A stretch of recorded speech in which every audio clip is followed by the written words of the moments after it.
有请主持人赵川。欢迎电视机前的观众朋友走进暴龙眼睛爱情保卫战。我们的节目是由暴龙眼睛冠名播出的，本栏目由休闲旅游领导者途牛旅游网特约播出。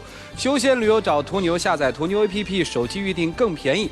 选择幸福，选择亚塞荷兰盼盼，盼盼到家，安居乐业。本栏目由拉芳柔顺洗发露特别赞助，感谢拉芳柔顺洗发露对于本节目的大力支持。爱宝粉丝下载天天圈提出问题，就有机会在我们的节目当中得到涂老师1对1的解答。使用微信摇电视参与实时互动并分享至朋友圈，就有机会获得实物大奖。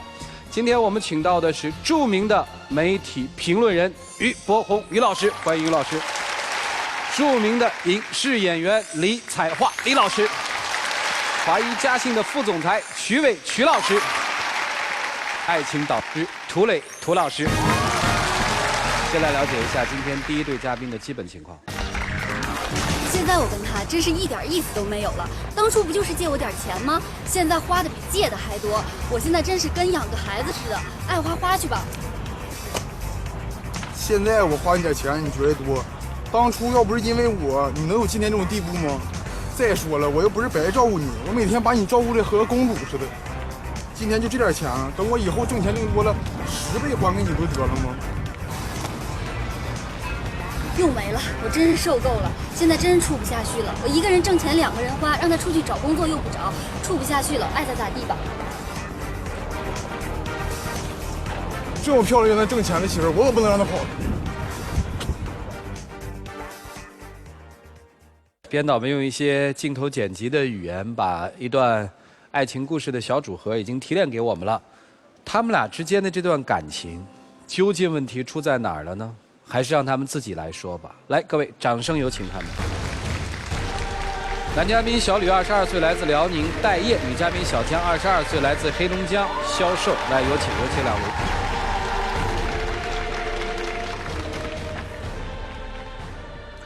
愿意在这个现场公开箱子里的秘密吗？对，我愿意。恋爱多久了？我们俩认识1年半了，然后当时是在大学里面认识的，在社团里，因为都是东北人嘛，然后性格也挺开朗的，也挺投缘的。当时觉得他个儿挺高的，然后挺符合我标准的，就不知不觉就在一起了。谁追的谁？当时是他追的我。我当时看他那前头发比现在黄，我当时以为他是混血儿呢，后来才发现不是，然后正好也是老乡，都是东北的，然后越来越聊得来，然后就在一起了。现在想分开是吧？对。小片倒说得很清楚，是男生在花女生的钱，是不是？是。之前我俩挺好的，但是就从去年年底开始，我就想在网上卖点东西嘛。当时我就是手里资金不太够嘛，就想让他支持我一下子。然后当时他也挺豪爽的，把钱就都借给我了。多少钱？5000块钱。当时我也挺感动的。后来自从借给我钱之后，就跟变了一个人似的。怎么了？以前我俩出去吃饭啊、看电影都是他花钱，最后什么都是我花钱了。刚开始我也没多想，因为毕竟他把钱借给我了嘛，而且俩人在一起谁多花少花也没什么的。但是我觉得他有点不像话了。我怎么不像话了？你说你怎么不像话了？本来兜里没钱，然后出去还冲大头，跟朋友之间就是大手大脚的，毫不犹豫的花钱。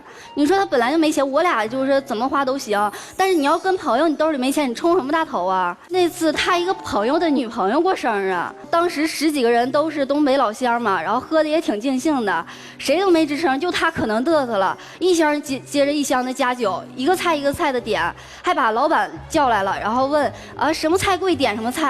那你上饭店吃饭，你肯定点贵的。你要点便宜的，直接服务员给我来10碗大米饭，10瓶白开水，得了呗，上饭店吃啥？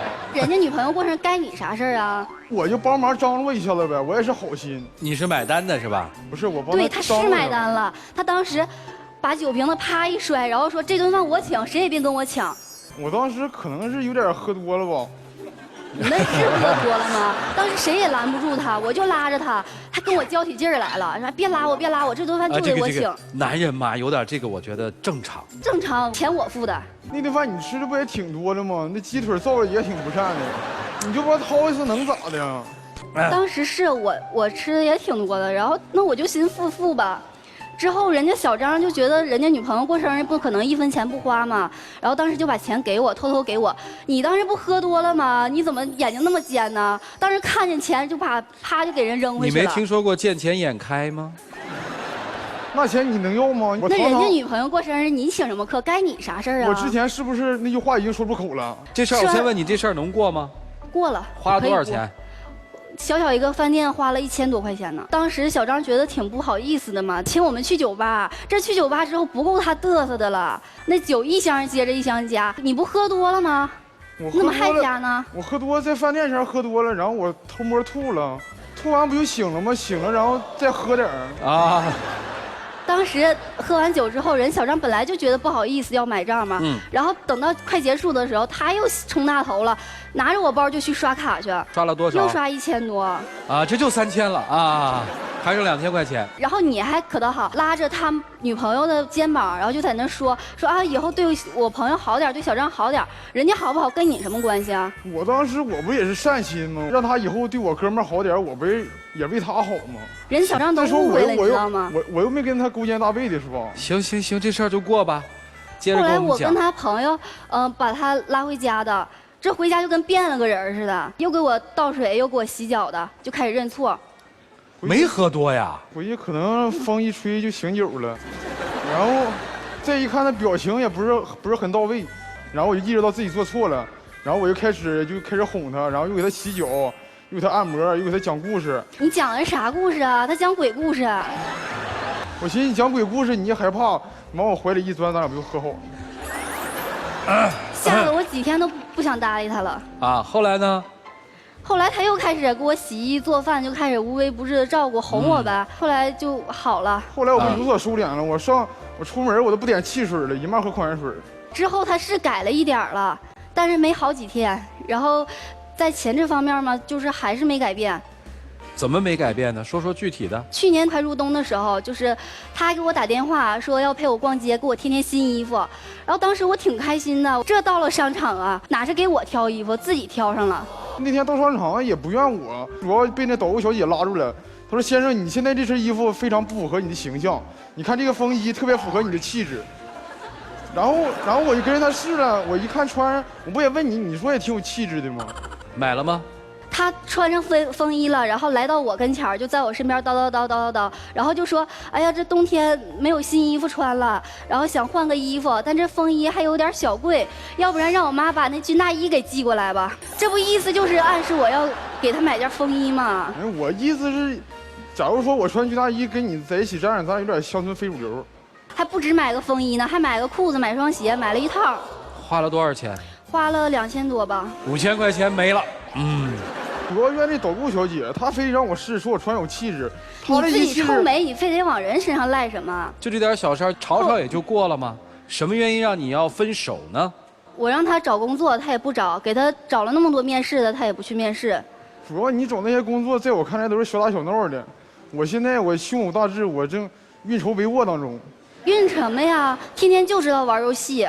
我让他跟我一起在网上卖点东西，他可倒好，他还不愿意卖。你卖那是啥东西？你卖那什么化妆品、面膜，它也不符合我男子汉气概。面膜怎么了？那很多男的都在用啊。后来我不跟你一起干了吗？你那是跟我一起卖吗？我让他在朋友圈发我试用产品的照片，他可倒好，他发自己用产品照片。你那脸能丑吗？那谁还买呀？后来我不给你卖，我不跟你下掺和了吗？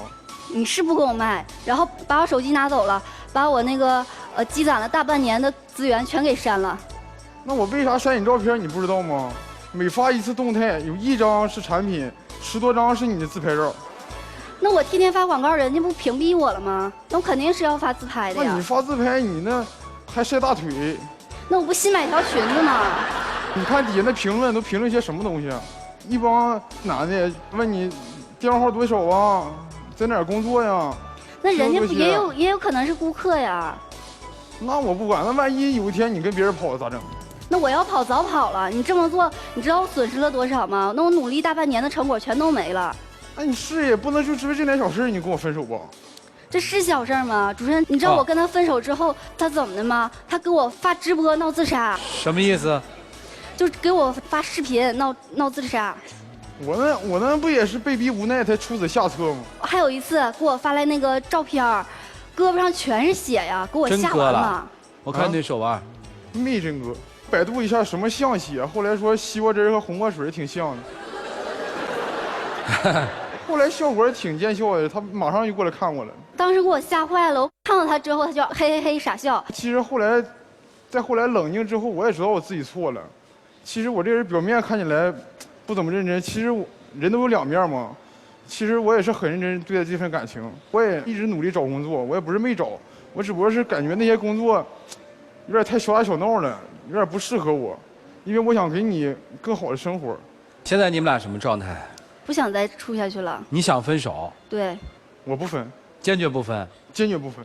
前前后后他到底花了你多少钱？反正现在他借我那些早就花没了，他很久就不管他家里人要生活费了，他就跟家里人说，啊，我能挣钱，所以就不用给了。他特别要面子嘛。明白了。你的微网店还开着呢吗？还开着。生意怎么样？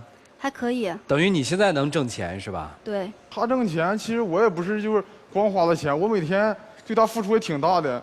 他每天跟人家聊天，就跟人说这么亲啊，好的亲，下单了亲。他这一个亲划了一下手机，我就得骑三轮车给他颠儿打给他送货去。哦。他的日常生活都是我来给他照顾他，我都照顾他无微不至，每天给他就照顾跟个公主似的，是吗？不满足。姑娘。是，平时他是挺照顾我的，因为我比较大大咧咧，平时那些东西都不知道放哪。那你没给人开钱？对呀，你雇个保姆也没有这么便宜的。再说我给你照顾了，我照顾多好啊！你搁那一遥控，我立马蹬车我就走。这个快递费没给人家？平时他吃什么用什么也都是我买。啊，那我整明白了。行吧，老师们，你们看怎么办吧？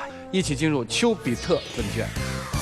高高大大的男人，却要靠一个小小巧巧的女人养活。你呢，什么活都不去干，但有一点，你在外面真的很要面子哎，但到了家里呢，理智也不要了。酒喝了以后，就像喝了甲醇一样的，买单，但是钱不是他的，是女朋友的。你说这样的单买的有意义吗？主要是之前习惯了，跟朋友一起吃饭，大多数都是就先别动啊，我买单。如果说经常去买单，那你要考虑一下了，这样的面子有没有意义？做男人的千万不能好逸恶劳，也不能好高骛远。而且真的，你看这个女孩子能干，你就吃软饭。我们男人是要面子的。我在想，如果我换了你，在这样的一种状态下，我会感觉我真的没面子。希望你真的能够自己反省，好不好，小伙子啊？好，以后不要假冒自杀了，好吧？行。说你们到底是咋整的呢？其实你一直没工作，你自己不觉得很无聊的吗？我一直在筹备。筹备？那说说你的大计划吧。有很多思路，但是都比较零碎。那就是等于没计划了，是吧？也有计划，但是计划感觉挺远大。但是现在目前想找一份，就是比较符合实际的工作。想不是一个答案，是你要去做才是答案。怎么才能让你的女朋友觉得你是一个可以，长久以后可以依靠的一个男人？就是看你现在的行动，但是你一直都没有行动，才让他觉得你就好像，就是一直都没有什么用的感觉。我倒觉得你们俩在一起挺合适的，我一点也不认为他是在吃软饭。别忘了，你做那个微商，可是人家去给你跑的那个快递呢，人家付出的辛苦比你可付出的多，为什么不给人家分红呢？我想问你，你喜欢他什么？平时能照顾我一些吧。他在情感上能照顾你，包括在生意上也支持你。离开他是不行的，对吗？那如果你少了给你送快递的那个人的话，让他去工作了，那快递谁送呢？自己啊。你自己送得过来吗？送不过来得自己送吗？对，但是这一点你一定要给他足够的尊重与感谢。是。他做了背后默默支持你的人，因为你没给他工钱，我们可以理解为包吃包住，零佣金，在帮你做事儿。这小伙子你要给他尊重。如果说你想要的那个人今后是一个让你能靠得住的人，并不是在事业上这么帮你的，那好，你要跟他讲清楚，说明白。他到底缺什么，他应该做什么，他现在自己不知道。你可能比他相对来说成熟一些，告诉他清楚，那样的男人是你想要的，而不他现在这样的。因为他现在觉得他所做的一切都是你喜欢的，帮你工作了，而且还逗你开心了，还能照顾你了，他觉得已经做得可以了。但其实呢，你想要的是这样的吗？如果是这样的，你就踏踏实实的跟他在一起；如果不是，你要给他机会，你不要让他啊，你要去找工作啊，你还得帮我送快递，他哪有时间呀？他没有经济收入啊。小伙子，如果你真是想自己做一份事业，不要搞那些虚头巴脑的，什么我正在付诸于行动，我这个还有思路，你都是虚的。做一份真真正正的这个工作去，哪怕收入个1、2千，也比现在零收入照顾他反而得不到他的尊重要强得多。其实男人可以养女人，其实女人也可以养男人，但前提条件是这个女人愿意养他。你愿意养吗？有时候不愿意，有时候还可以。什么时候愿意，什么时候不愿意呢？觉得我俩在一起怎么给他都行，觉得跟朋友在一起大手大脚的话，我有点接受不了。你的意思是指在你身上花钱，在你们俩身上花钱你愿意，对，在别人身上花钱你不愿意。对，就是不要大手大脚的，他总是毫不犹豫的总是冲大头。你的意思就是说，他只要不在外面乱花钱，你可以养他的。如果说他一直不找工作的话，我是不会养他的。为什么呢？那如果以后说他挣的钱就是比你少，你挣的就是比他多，你愿意吗？不愿意。他挣的比你少，你也不愿意。因为我想找一个比我就能给我安全感的人。那就有问题了，那就有问题了。他挣的比你少，你也不愿意。是。你听明白了吧？你不一定能够挣得比他多的。其实用自己心爱的女人的钱是很复杂的那种感受，特别复杂。早在我在电台的时候，我挣400块钱1个月实习的时候，我老婆还在做大2的学生的时候，我原来说过这事儿。她留20块钱买烟的钱放我床头柜上。我那个时候因为我自己挣不着，所以当我拿着那20块钱买烟的钱的时候，既有温暖的感觉，但更多的是屈辱，就感觉自己真没用。到了2年之后，他毕业了，他拿第1个月工资交到我手上1000多块钱的时候，那个时候我挣的已经挺多了。我拿到手上的钱，我感觉是100%都是欣慰，没有一点屈辱。前提在于自己有没有独立的能力。我不知道你花他的钱的时候，你内心有没有屈辱？你内心是什么感受？可能之前2个人在一起花钱没有什么太大计较，就花习惯。你现在明明清楚你花的多嘛，花他的多嘛，对不对？你没有感觉到不好意思吗？也感觉到不好意思，也想自己出去找份工作。但你每次向他要钱的时候，你怎么要得出口呢？而且你要钱不是说一些生活必需用品，买衣服给别人请客，你怎么要得出口呢？所以其实我认为真正的问题在2方面。他要你养，这不是问题，关键在于他的那种无赖的想法。第一，舔着脸向你要钱，没有一点自尊感；第二，他拿那个自杀来骗你，来要挟你，这种无赖手段，这是问题。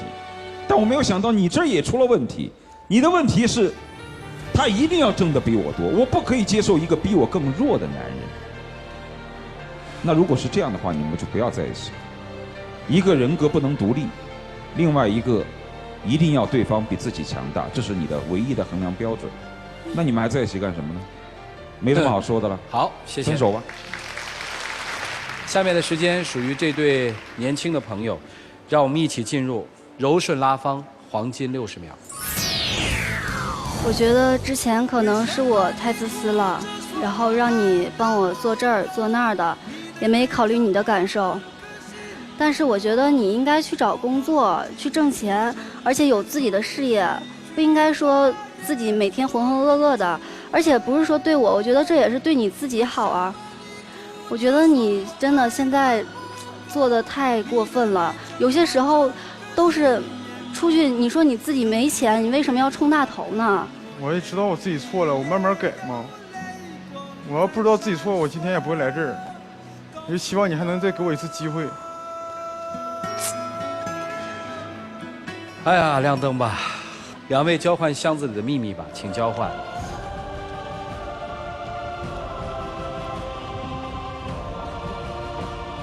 谢谢2位，请回，请回。来，请关门，请关门啊！下面看看他们自己的选择：5、4、3、2、1。5、4、3、2、1，请开门。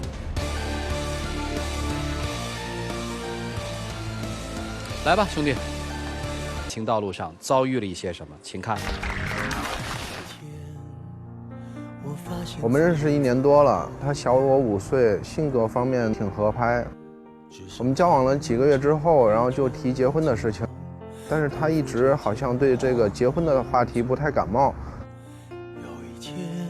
他比较贪玩，我现在不知道他是真的不想结婚，还是不想跟我结婚。因为我30多，不能再拖了。我现在还是不知道怎么让他同意把这个婚事给定了。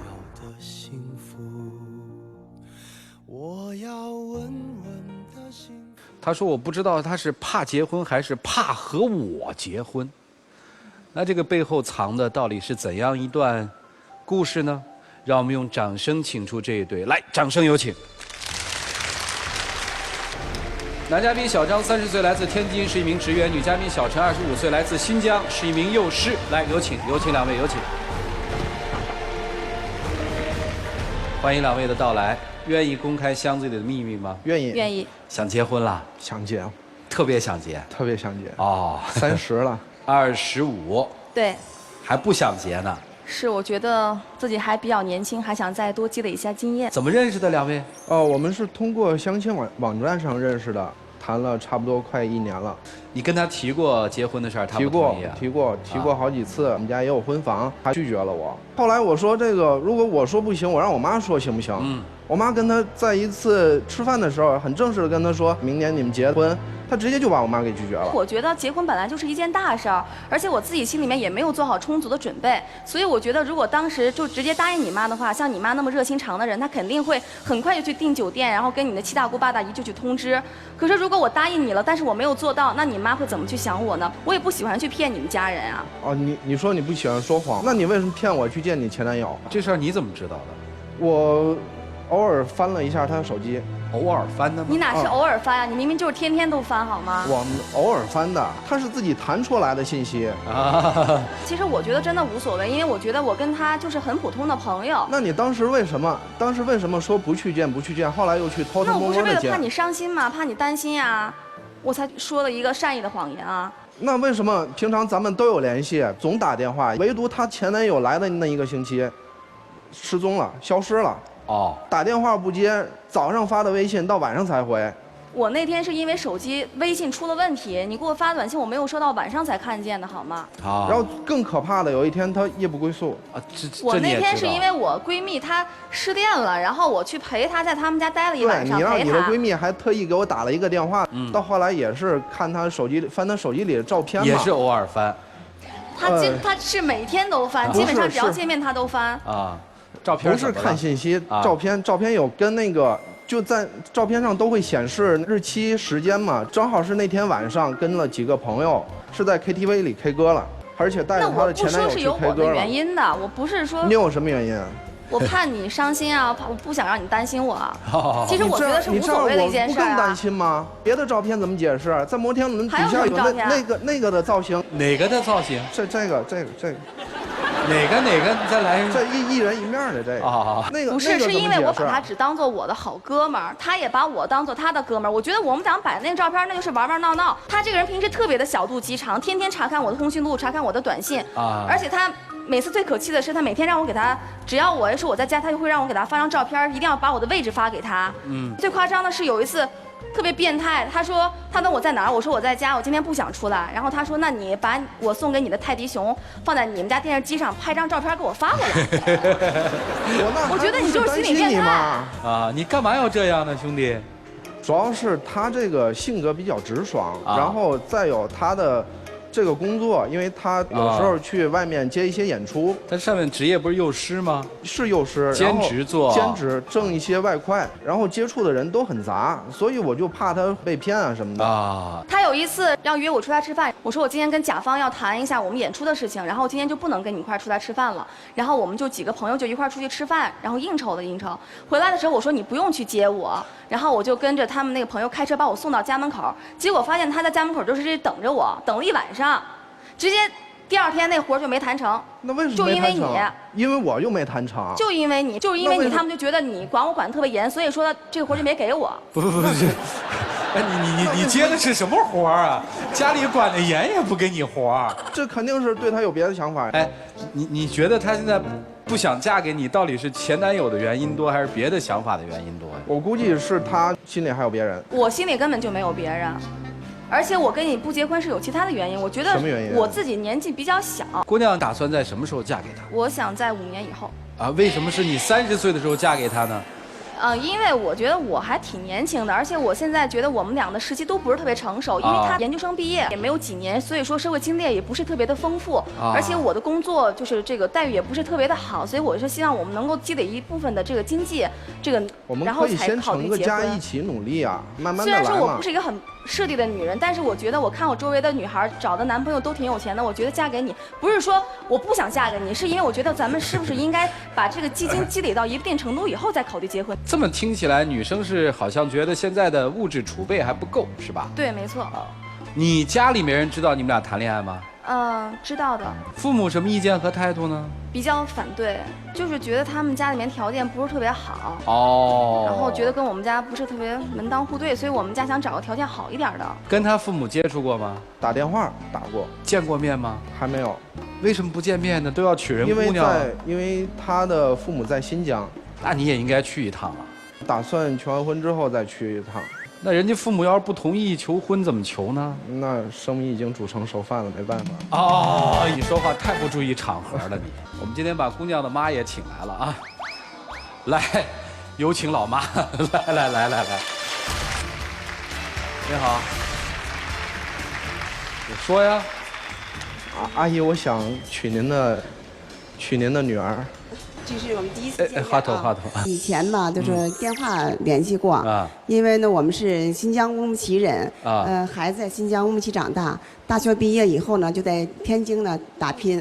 就说我的要求呢，说将来在天津里面找一个，就说能关照他，条件也不错的一个小伙子。能关照吗？阿姨，我肯定能关照。刚才呢，我在后台也听到了，因为我女儿年龄小，刚25岁，工作上发展呢还不太成熟，经济上他们家经济条件呢也不太好，父母都说一个退休工资，一个是可能下岗，说自己只能维持自己的生活。哪个父母呢都希望自己的女儿呢能嫁一个条件好、工作也好的一个男孩。工作好，家里条件好，不见得对您的女儿好。我对他的这种真心，真的可以到了非他不娶的程度了。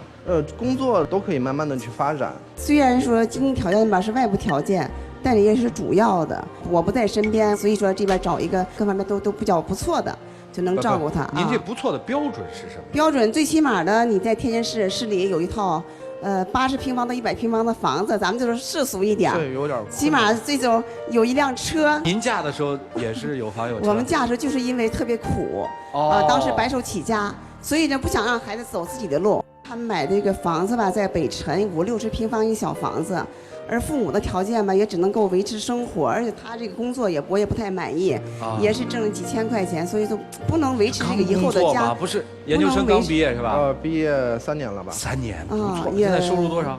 现在收入6000，不错呀。也就是刚涨的，原来都是4000，去年还是4000。你去年4000，今年6000，后年不12000了吗？经济条件是其一，其二呢，都说他比较小心眼儿，就是监督他呀，看他的手机呀，看他跟谁在一起呀，不够自信对，他就是阿姨，我不是不够自信，我是关心他，因为他接触的人确实挺杂的。约人见面的话，有时白天见面，有时人家就约他晚上见面。那您说这个我必须要去保护他。现在呢，我说只能考虑，看您的下一步发展吧。那谢谢您，大姐好，请回，谢谢啊，谢谢啊。送啊，哎，慢点，慢点。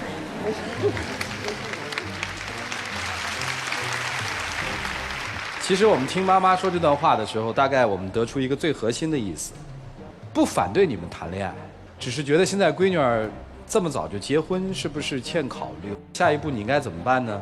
你就听听老师们的意见。来，一起进入丘比特问卷。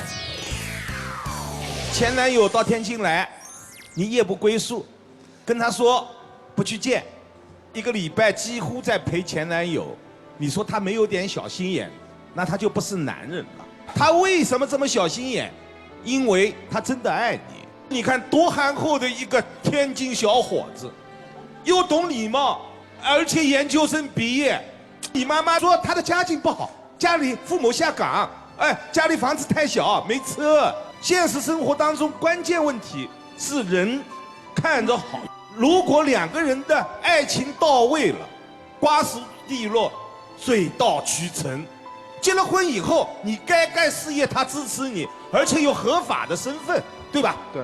当然有一件事情你做错了，男友来了，坦荡一点。前男友。前男友来了，坦荡一点，带他去见一面嘛，让他也有点危机感嘛。干嘛做的偷偷摸摸的，对吧？真的考虑一下。我觉得其实2个人说到底最重要的就是信任嘛。如果没有了信任，之后也很难继续说下去。看人家的电话、手机啊，信息其实是自己的隐私嘛。你刻意去看，我觉得还是会侵犯别人的隐私，这样子也是不是很好。但是其实我觉得现在的适婚年纪嘛，其实也没有说一定要很小就结婚，或者是到年纪很大才结婚。其实如果有人现在向我求婚，我现在也会嫁给他，因为我觉得现在找一个真心去爱你的男人是挺难的事情，所以有时候可能有一些条件满足不了你，或者是你家人，也不是一个很大的问题。如果一个有车有房又有钱又帅的人，可能也不一定会找你。最重要的是你们2个都真心相爱。你很缺钱吗？我不缺，我都是自己赚来的，我很少花他的钱，因为他没什么钱可以给我花的。对啊，那既然不缺，为什么一定要求他非常有钱呢？跟别人攀比都挺有钱，也倒不是攀比，我也有这种想法。不光你有，你母亲也有。我不知道是你灌输给你母亲的，还是你母亲灌输给你的？可能是我母亲灌输给我的吧。以前生活很穷的，有过一段艰苦的。对，非常艰苦。但是什么支撑一个艰苦的家庭走到现在？你觉得你们家庭幸福吗？很幸福。你觉得你母亲幸福吗？很幸福。你幸福吗？也很幸福。他们有钱吗？那时候没钱。好，没钱的时候很幸福，与钱、爱情、幸福与钱有关吗？现在有钱了，为什么用钱要求对方说你也要有钱？仿佛他有钱，你才能得到幸福。我的家里面的人可能比较希望我能够找一个经济条件比较好的。到底是他们想让你找一有钱的，还是你自己想找一个有钱？我觉得我的心里面已经潜移默化的被他们有一些渲染了，可能觉得大家都是女同胞，为什么大家都找的都那么好？然后心里面觉得为什么不太好的让我给遇上了？你这句话很伤人。你伤的是他的心，践踏的是你们之间的感情。你真找到了一个有钱的，他一定会给你像他那样的爱吗？正是因为这个原因，你现在还没有踹开他，你还是在跟他在一起，只不过说不好意思，我5年我再结婚。真正的爱是没有一个可以这么量化的，5年、4年还是3年。真正的爱就是说我特别想和你在一起，所以说你根本就对他这个爱没有足够到说马上想嫁给他。至少比他差得很远。好好想想自己，如果你真是钱看得这么重要的话，就去找钱；如果你看重这份爱的话，一定要珍惜你的爱哦，千万不要放手。一个男生跟一个女生看上了一所房子，男生跟女生说：“你要是爱我，我们贷款把它买下来，我们一块儿去还。”女生说：“不，如果你爱我，一次性付款。”男生说：“我没这么多钱。”女生说：“没关系。”现在不一次性付款没关系，5年之后一次性付款，只要是一次性付款都成，但我就是不要分期付款。但是5年之后房子在哪儿呢？5年之后双方还有买房子的这份心吗？显然这话是言不由衷的。5年只是一个借口，5年之后哪儿跟哪儿呢？说白了，你们的对话就一句话就可以戳穿的，你就简单的说一句：“对不起，我不够爱你。”我现在就不想结婚，你就一句话，我就爱你，我就愿意等，不就可以了吗？这不挺简单的一件事儿吗？分明就是你不安分，你不甘心吗？不就是这么简单的一件事儿吗？如果你现在就觉得他就是你结婚的对象，何须5年的所谓的时光的等待？5年你们在一起可以制造出多少幸福？你偏偏要把这5年浪费在所谓的财富积累，你说白了就是不够爱，所以你才会跟你的前男友在一起。我不相信你内心不清楚，跟男人在一起照相摆出个心形状是什么意思。你内心如果真的定下心来了，要跟这个男人在一起，你早就迫不及待地等着他求婚了。你要是真的爱他，你不是因为年龄而在这等待，你一句话就可以噎死他，随你5年10年，我就愿意等。所以说你们俩都没有那么真心的。婚姻是什么？婚姻是双方自动自愿的放弃自由，志同道合的去面对未来。婚姻前，但凡是双方有一个心不甘情不愿，到最后这种不甘心就会变成不快乐，不快乐最后就是不幸福，离婚。你何必要接呢？你接的有什么用呢？另外还有一方面的一个问题，如果说爱的满分是10分，我问你，你爱他有多少分？10分。你爱他有10分？我感觉你骗谁呢？你爱他10分可以结婚了，满分是10分啊！你可别乱回答。那就9分吧。9分？你爱他有多少分？9分。你爱他也有9分，你不觉得你爱他比他爱你要多一点吗？对啊，我觉得他对我也就8分。啊，他对你也就8分，你爱他9分，你承认吗？那也行。你承认他什么叫那也行？哎，拜托我问你，你认为是他爱你多一点，还是你爱他多一点？他真的是对我的关怀。他对你更多爱一点，他9分，你同意？我同意。你爱他8分，你同意？我同意。剩下的就是这1分的问题。爱情生活当中真正的幸福取决于爱的少的那一方。他爱你9分，你爱他8分，那你们分享的就只有8分，多出来的那1分对于他来说是遗憾，对你来说是苦恼，因为你没办法回馈这1分。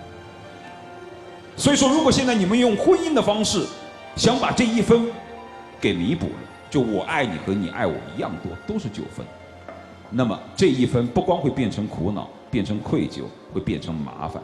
因为婚姻没有办法为你们的爱加分，婚姻只有更加严酷地考验你们的爱到底有多少分。很多人在结婚之前说我爱你10分，你爱我10分，但在婚姻之后，经过了现实的考验之后，发现根本没有那么爱，根本经不起生活的考验。10分到了最后，连及格都算不上，可能也就2、3分。所以说，为什么要那么早的急着结婚呢？说穿了没有什么不好意思的，你就说我到现在为止，我真的还没有到要跟你结婚的地步，我没那么死心塌地，别说那么漂亮，我爱你10分。你这个时候你要是要了面子，接下来你遭的就是罪。你如果愿意爱他，你就说我就死心塌地的等，我不会因为到了那个时候，我等到了那个时候，你反而不愿意跟我在一起，而我后悔，我不后悔，我就是喜欢你，你说得出来吗？说不到就拉倒，就这样。接下来我们把时间留给这对年轻人，一起进入柔顺拉芳黄金60秒。不知道刚才几位老师对你的劝说有没有起到效用？反正涂磊老师还有刚才那位老师对我的作用很大。其实就是一个我等不等和你想不想结的问题。我的选择是我会等。跟你在一起的第1天到现在，其实我一直是想跟你走入婚姻的殿堂的，我也一直没有其他的选择。可能你觉得我的性格或者其他方面觉得我不够安分，但是我最终的选择也是希望你能够等我。请亮灯，交换箱子吧。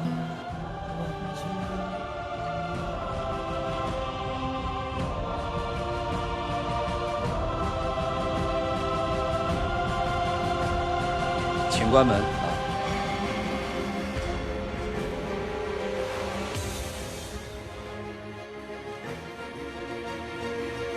接下来数5个数，看看他们自己的选择吧。5、4、3、2、1，5、4、3、2、1，请开门。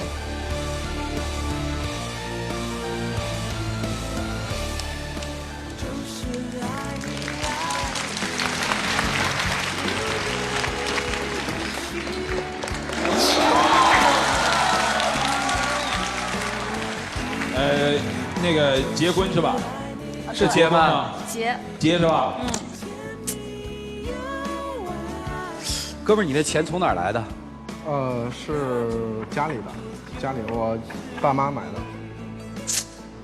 我已经准备把以前的婚房卖了，在市区换一个大点的房子，而且我打算把你的名字也加在房产证上。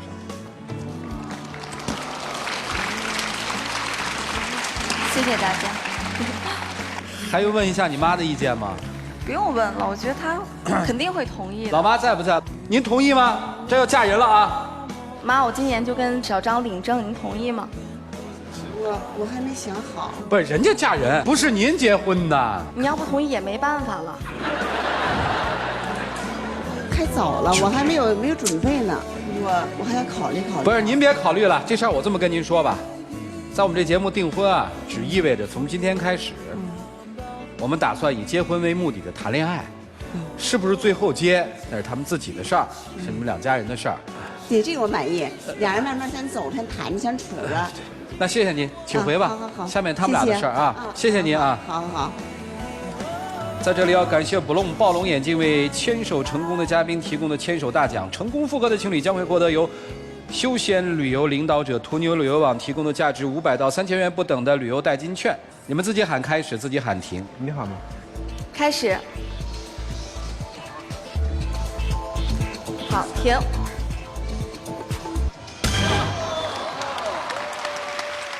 选择幸福，选择亚赛，何来盼盼？盼盼到家，安居乐业。我们打开我们的大门，请出我们的小花童来，有请。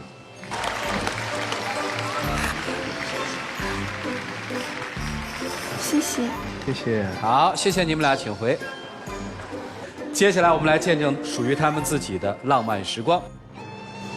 我本来打算在1周年的时候找一个餐厅，跟你求婚的，然后。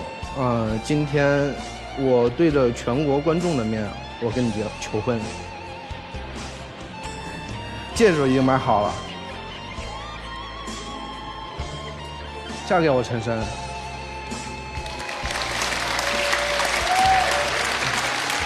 上面刻着我们俩的名字，刻着我们俩的名字，永远都不会分开了。谢谢，我之前。由于我自己的原因，我觉得我真的是耽误太长时间，也错过了这么好的你，所以我觉得现在不再后悔，也不再犹豫了。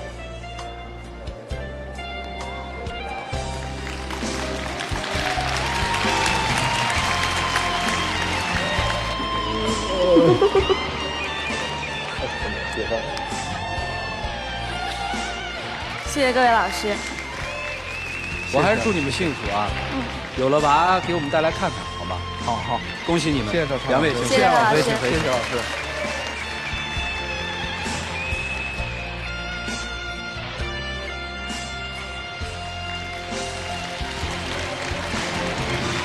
祝他们幸福美满。接下来的时间，我们就一起进入老图有话说。甜甜圈的用户提问。我和男友大1开始相恋，1年前堕胎2次，我天！毕业后就同居了，在一起吵吵闹闹，他和别人有过暧昧，这1年内他动手打过我2次，我是就此分手呢，还是继续挽回呢？男人不该做的，他都做了，堕胎、动手、暧昧，所以剩下来还有一样他没做，就是抛弃。你等着他抛弃你呢，还是你先抛弃他呢？感谢大家收看了这一期的暴龙眼镜爱情保卫战。我们的节目是由 Bloom 暴龙眼镜冠名播出的。本节目由休闲旅游领导者途牛旅游网特约播出。休闲旅游找途牛，下载途牛 APP， 手机预订更便宜。本节目由拉芳柔顺洗发露特别赞助，感谢拉芳柔顺洗发露对本节目的大力支持。下期节目再见，谢谢大家。